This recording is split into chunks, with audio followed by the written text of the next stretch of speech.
Assalamualaikum warahmatullahi wabarakatuh. Halo anak-anak, apa kabar semuanya? Semoga kalian dalam keadaan sehat ya. Walaupun kita tidak bertatap muka secara langsung, harus tetap semangat dalam belajar. Sebelum mulai, kita baca doa belajar yuk, agar diberi kemudahan oleh Allah Subhanahu wa Ta'ala. Bismillahirrohmanirrohim. Robbi zidni ilma warzuqni fahma. Amin ya robbal alamin. Supaya makin semangat, kita nyanyi dulu yuk. Masih ingat ya lagu Pelangi-Pelangi? Liriknya kita ganti dengan baca Al-Quran. Ibu hitung ya. 1, 2, 3. Ayo teman-teman, ayo baca Quran.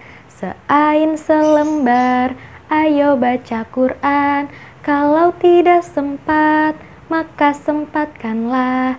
Yuk ayo, yuk teman, yuk baca Quran. Nah, anak-anak hari ini sudah baca Al-Quran belum? Kalau belum, segerakan ya. Karena membaca satu huruf saja dalam Al-Quran sudah dinilai pahala loh. Maka yuk kita berlomba meraih pahala. Jadi jangan sampai lupa ya untuk baca Al-Quran. Selain baca Al-Quran, kalian juga harus paham ya tentang hukum tajwid yang ada di dalam Al-Quran. Salah satunya qalqalah.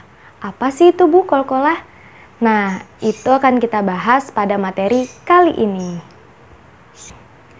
Tujuan dari pembelajaran ini, pertama, siswa mampu menyebutkan arti hukum bacaan qalqalah. Kedua, siswa mampu menjelaskan ciri-ciri hukum bacaan qalqalah. Ketiga, siswa mampu mendeskripsikan cara membaca atau membunyikan hukum bacaan qalqalah. Sebelum membahas tentang qalqalah, Ibu akan sedikit mengulas tentang ilmu tajwid.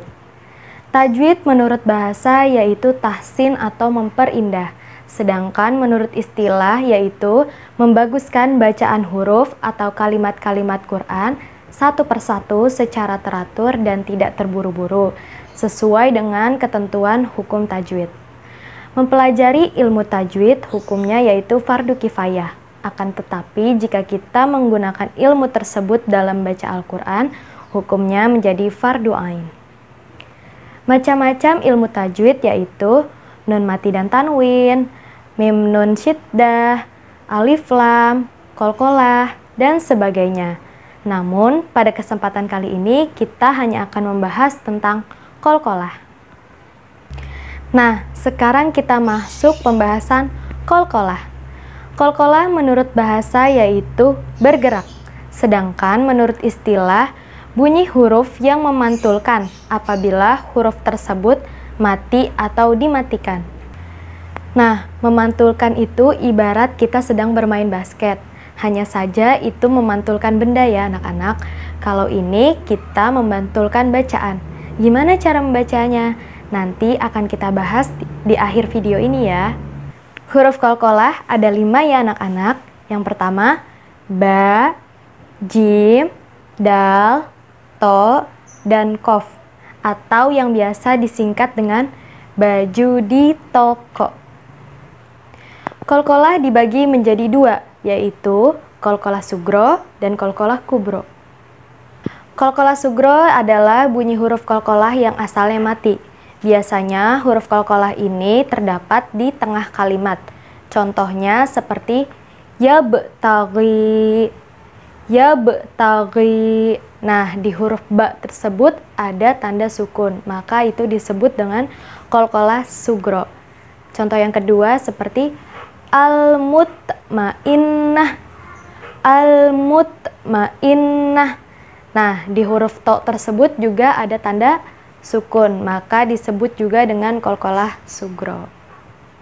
Qalqalah kubro adalah bunyi huruf qalqalah yang asalnya bukan mati. Ia mati karena dihentikan. Tandanya tetap hidup, namun hanya bacanya saja yang dimatikan. Contohnya banyak terdapat di surat Al-Falaq. Silahkan kalian buka ya. Nah, di ayat pertama, Bismillahirrahmanirrahim. Qul a'udzu birabbil birabbil falaq. Nah, di huruf ko tersebut ada tanda kasroh, tapi bacanya tetap dimatikan. Itu yang disebut dengan qalqalah kubro.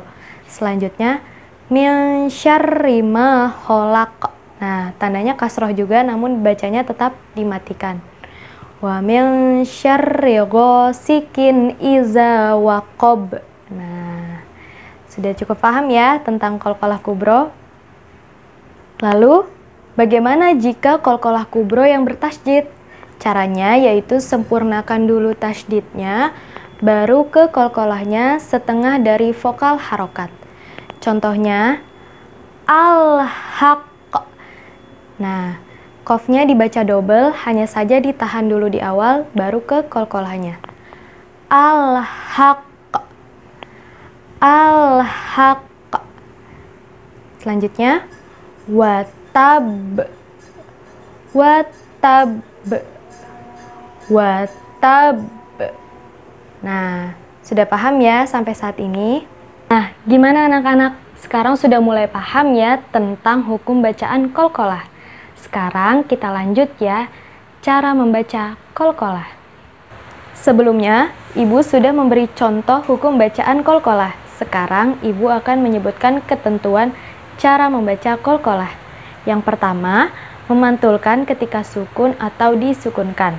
Yang kedua, mengucapkan vokal pantulan setengah dari harokat fathah. Yang ketiga, mengeluarkan bunyi pantulan yang hampir sama kuat ketika berharokat fathah, kasroh, dan domah. Nah, bagaimana anak-anak? Sekarang sudah makin paham ya tentang hukum bacaan qalqalah. Sekarang, Ibu mengajak anak-anak semua untuk bernyanyi Naik Delman. Liriknya diganti dengan materi yang tadi kita pelajarin ya. Oke, Ibu hitung ya. 1, 2, 3. Hukum tajwid qalqalah artinya memantulkan. Baju di toko itulah singkatan hurufnya. Dua jenis qalqalah itu sugro dan kubro. Bacaan sugro di tengah dan kubro di akhir. Hei, bagaimana caranya membaca qalqalah? Memantulkan ketika berharokat sukun. Vokal pantulan setengah harokat fathah. Ayo kawan semua belajar qalqalah. Ye, alhamdulillah. Untuk lebih menambah pemahaman kalian, silahkan kalian cari ya contoh bacaan qalqalah sugro dan kubro sebanyak-banyaknya. Sekian pembelajaran pada kali ini, semoga ada manfaatnya ya. Mohon maaf apabila banyak kekurangan dan kesalahan. Mari kita tutup dengan membaca doa kifaratul majlis. Bismillahirrahmanirrahim. Subhanakallahumma wa bihamdika asyhadu alla ilaha illa anta astaghfirka wa atubu ilaik. Billahi taufiq wal hidayah. Wassalamualaikum warahmatullahi wabarakatuh.